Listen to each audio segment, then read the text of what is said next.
A new study reveals a surprising link between head injuries and viruses in Alzheimer's disease. More specifically, head injuries actually damage brain tissue and cause dormant viruses to reawaken in patients, and the inflammation from that reawakening is strongly correlated to Alzheimer's disease. So, this is fascinating, and the types of viruses that cause this damage are extremely common, which would explain why it's extremely common for head injuries to be related to Alzheimer's disease beyond just brain contusions and tissue damage. So this comes from researchers at Oxford's Institute of Population Aging and the University of Manchester and Tufts.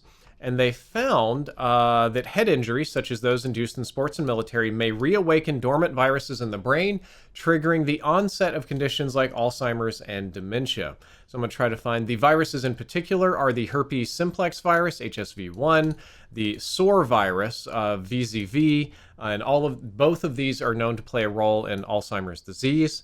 And the reason that this happens is when it reawakens, it can cause changes that resemble changes in the Alzheimer's disease patient's brain, such as amyloid plaque-like formations, gliosis, neuroinflammation, and just generally decreased functionality. The way this is supposed to work is they did small 3D bioengineered brain tissue models. These are going to be lab-grown substances that are extremely similar or perhaps cloned from human brain cells to test the effects of physical trauma on brains. When the brain tissues were exposed to repeated mild blows similar to concussion, the previously dormant HSV1, which is herpes simplex virus, suddenly became active.